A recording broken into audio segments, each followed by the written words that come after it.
I met this young woman, and her name is Agne Kocnewaite. Agne, at this workshop, I talked to her and she said, I can tell you a story from Lithuania. I said, oh yes, please, story. Story. Buvo.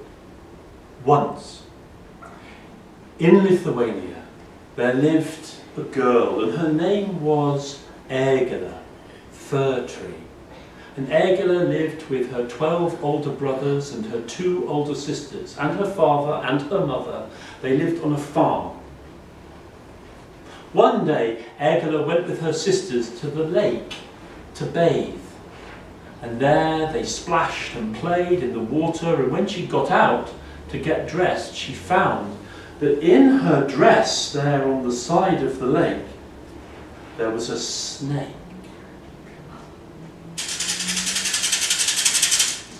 Egle, Egle, be my bride, and from your dress I will gladly slide. Egle said, how can I marry a snake? Her sister, her eldest sister, came and saw the snake in the dress. Her sister stepped on the dress to try to kill the snake, but the snake was too quick and spoke. Egle, Egle, be my bride, and from your dress I will gladly slide.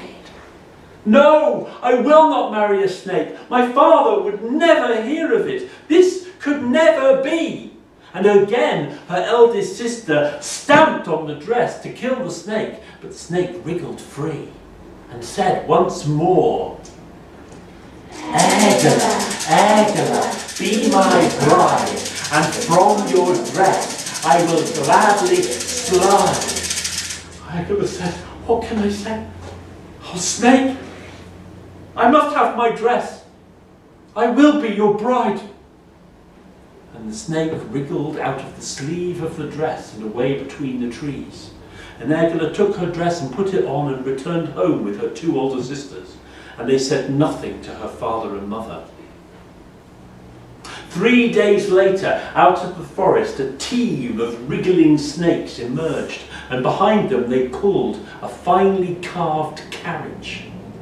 One of the snakes, the messenger snake, came to Egle's father. The king of the snakes, Gilvanus, will marry your daughter Egle. What? Said the father. How can this be, daughter? And Egle told her father all that had happened and the promise that had been made. Her father was in despair. How could he let his daughter marry the king of the snakes? He went to a wise woman. Instead of bride, put a goose in the carriage. Egle's father caught a white goose on the farm. He dressed the goose in a white linen dress and put a band of wild white flowers on its head. And carefully he put the bride goose into the carriage, and the snakes pulled the carriage away into the forest. And Egle was relieved. But there in the forest, the cuckoo bird perched. Cuckoo, cuckoo, bravo use, he tricked and lied. Here's a goose and not a bride. Cuckoo, cuckoo. And the snakes were angry to hear this, and they turned, pulling the carriage behind them. And more snakes than before emerged from the forest, the ground slithering with wild snakes. And the messenger snake came to Egle's father and said, you tricked us. We will burn down your house if you do not give us Egle. And he went to the wise woman and said, what should I do? Instead of a bride, put a sheep in the carriage. And he took a white sheep there on the farm, and he dressed the white sheep in a white linen dress, and he put a band of wild white flowers on its head. And he lifted the white sheep carefully into the carriage, and the snakes slithered away between the trees of the forest. But you know what happened.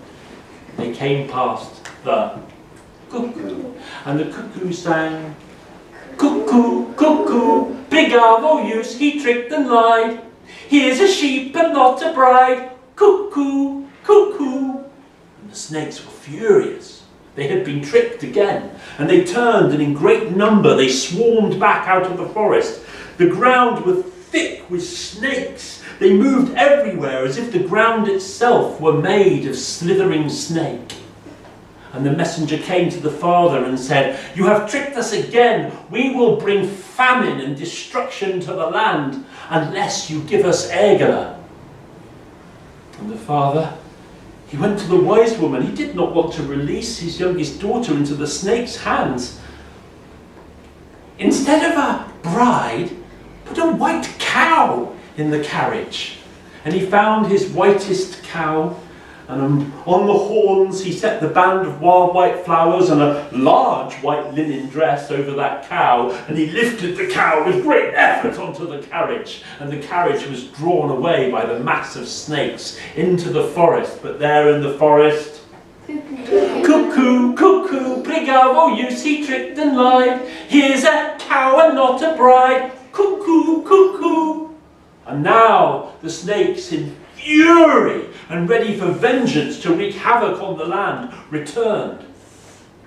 But Egle stopped the snakes from attacking. "I will go with you.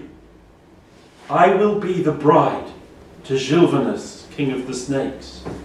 Goodbye, my father and my mother, my 12 brothers and my 2 sisters." And she waved her last that she might never return. And she climbed into the carriage in a dress made of linen, and so beautiful was Egle fir tree in her band of wild white flowers. And the snakes moved away, sliding through the forest, and the cuckoo sang, "Cuckoo, cuckoo, here's the bride, quickly to your husband ride, cuckoo, cuckoo." And on rode Egle in that carriage pulled by snakes. Through the forest she came until the edge of the sea, and on the seashore stood an elegant man. He was tall and slim, dark and strange. It was Gilvanus, king of the snakes, in human form, and he took Egle by the hand. He took her across the water to an island, and then down beneath the land itself, down into his world below, the realm of the snakes. And everything was decorated in shining orange, glowing amber. Amber, Lithuanian gold, so beautifully carved. And Egle was married with great ceremony and joy, and already she loved Gilvanus, and already she was beginning to forget her family in the world above. But time passed, and in a few years Egle had 4 children, the children of Gilvanus, king of the snakes, and Egle, fir tree, queen of the snakes. The eldest was called Arjuolus, oak. The second was called Ursis, ash. The third was Burjas, birch. And the fourth, a daughter, Drebula, aspen. And these 4 children grew beautifully until the eldest son, whose name was Arjuolus, said to his mother, "Mother, I have brothers and a sister. I have a mother and a father. But who are your mother and father? Who are your brothers and sisters? I have never met them." And at that moment, suddenly, Egle remembered her family in the world above. It struck her hard, and she fell to the ground in sorrow.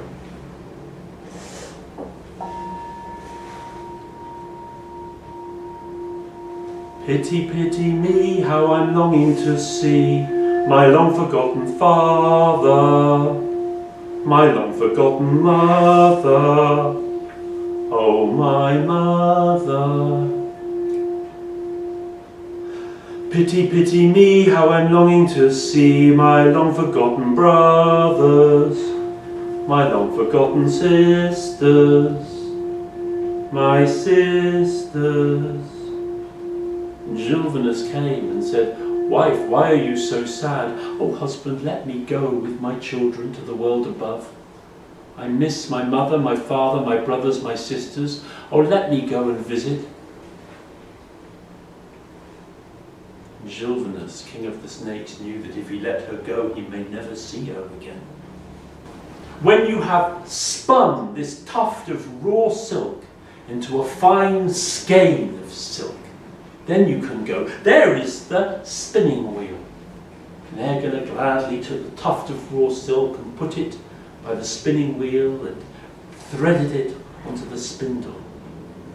She was spinning, and she was spinning, and she was spinning all day and all night. But however much she was spinning, the raw silk was still the same size, and there was no skein to be seen.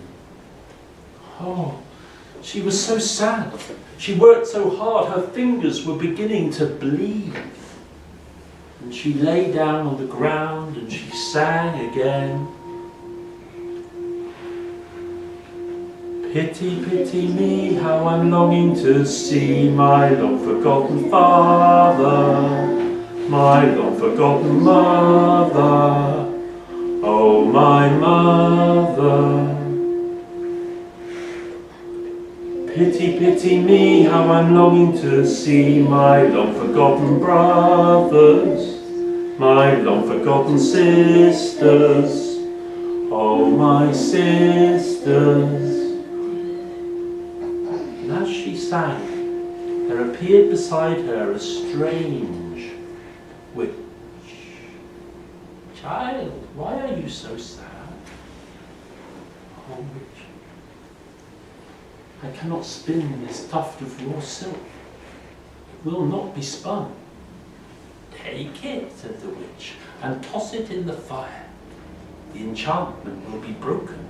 And Egle took that tuft of raw silk and she threw it into the fire, and it burned with bright red flame. And then the flames were gone, and she took the tuft of silk and she put it to the spinning wheel, and within minutes she had woven it. Within minutes she had spun that silk into the finest skein. And she showed it to her husband. Now may I go and see my father and mother, my brothers and sisters? Certainly, wife, said Gilvanus. But first put on these shoes. And he put upon her feet iron shoes with a thick sole of iron.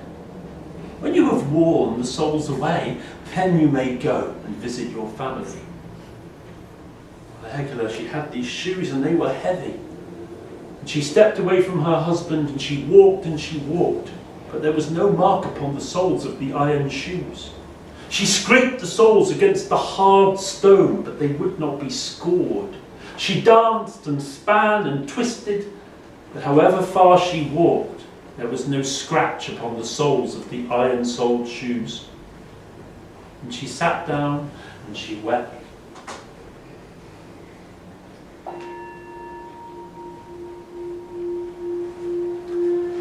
Pity, pity me, how I'm longing to see my long-forgotten father, my long-forgotten mother, oh my mother. Pity, pity me, how I'm longing to see my long-forgotten brothers, my long-forgotten sisters, my sisters. And there beside her, once more, was the strange old witch. Are you sad again, my child? Oh yes, I must wear away the soles of these iron shoes, but I cannot. Ah, take them to the blacksmith's forge and ask him to put them in the forge's flames. So she took those iron shoes to the blacksmith's forge, and the blacksmith put them into the flames, and they glowed red hot and molten. And then he took them from the forge with his tongs and into the water, and a cloud of steam. And she put the iron shoes on her feet, and within 3 steps, the soles had worn away, and she showed them to her husband, Gilvanus, king of the snakes. Now may I go? Wife, you may go and take our sons and our daughter, But how can you go, wife, with nothing for them to eat? You must bake a loaf of bread for them. Go to the kitchens first. Gladly, husband.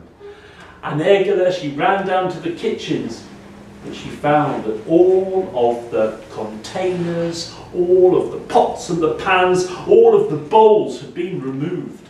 And the only implement on the wall was a sieve of holes. And she took the sieve down and tried to fetch water to make the bread, but the water ran through. She tried to fetch flour to make the dough, but the flour flowed through, and the sieve was empty. She could bake no bread, and in great sorrow she wept. Pity, pity me, how I'm longing to see my long-forgotten father, my long-forgotten mother, oh my mother. Pity, pity me, how I'm longing to see my long-forgotten brothers, my long-forgotten sisters, oh my sisters. And beside her stood the strange old witch. Listen, child, to bake the bread, take leavening and put it into the holes. She put the leavening in the holes, and then she set the sieve in water. And the water came through the leavening, and it settled there. And she took the flour and she put it into the sieve with the water, and she kneaded a dough. And then she took the mixture and she put it into the oven, and soon she had a delicious smelling crusty loaf of bread. Husband, now I will leave you. And she called her sons Arjulas, Uosis, Berjas, and her daughter Drebla. And she brought them with her, and her husband said, now I will take you. And Gilvanus, king of the snakes, her beloved husband, was full of sorrow, for he knew that he may never see her again. He brought her to the shore, where he had greeted her. And there he left her, saying to her, return, my wife, within 9 days, for longer than that and you will have forgotten me. And when you come to summon me here in this place, call, Gilvanus, Gilvanus, come to me. If you are alive, may the sea foam with milk, but if you are dead, may the sea foam with blood. She went with her 3 sons and her daughter from that place, and they came through the forest and towards the farm. And as they approached, her 12 brothers saw her, and they ran forward and cuddled and greeted their sister and lifted her and carried her home. And there were her 2 older sisters, her mother and her father, and they wept with joy that their Egle had returned, and what beautiful children she had brought with her. And they broke the loaf that she had brought, and a feast began. Oh, what celebration! Oh, what joy! Until Egle told them that her beloved Gilvanus expected her home within 9 days, and then her brothers' happy faces turned sour. And they took Arjulas, Oak, the oldest of the sons, and they brought him down to the shore, saying they would feed the horses there. But when they got there, they pressed upon him and said, tell us how you will summon Gilvanus, your father, king of the snakes. But Oak was strong. Arjulas would not say. He remained powerful and steady. The next day, the 12 brothers pressed upon Uosis, Ash. And Ash they brought to the same place on the pretence that they would feed the horses. But Uosis the same. They threatened him with sticks that they would beat him. But Uosis would not give away his father. The next night, the same with Berjas, Birch. They pressed upon him, they threatened him, they almost struck him, but he would not speak, he would not tell the secret. But on the 4th evening, they brought little Drebula, Aspen. And she was afraid. And there on the shore, they threatened her with rods and sticks that they would beat her, and she shook fear. Gilvanus, Gilvanus, come to me. you are alive, may the sea foam with milk. And if you are dead, may the sea foam with blood. And as Drebula spoke, the waters began to churn. The waters turned white, and the waves broke. And through the wave swam a great snake, Gilvanus, king of the snakes. And as it came towards the shore, the brothers stepped into the waters, and with their sharp knives they slashed and cut and destroyed Gilvanus, king of the snakes. And the sea was red with blood. The 12 brothers and Drebula returned to the house, but they said nothing to Egle. And Egle was full of joy and laughter. Well, 9 days had passed, and she missed her husband, Gilvanus. And she said to her father and mother, her brothers, her sisters, "It is time for us to go. It has been so good to see you, but now we will leave." And she bade farewell, and Arjuelas, Uosis, Berjas, and little Drebula followed her, and through the forest and down to the shore.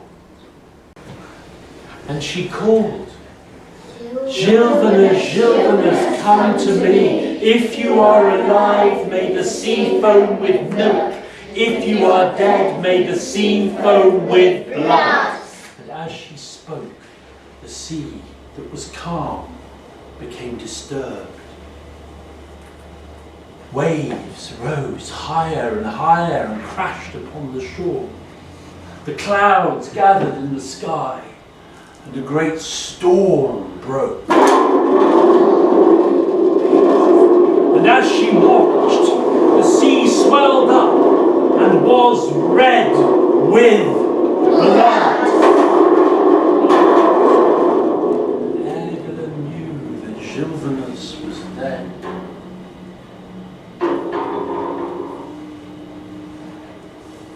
Here we must remain. We can never return, nor will I go back to my family. Here we will be.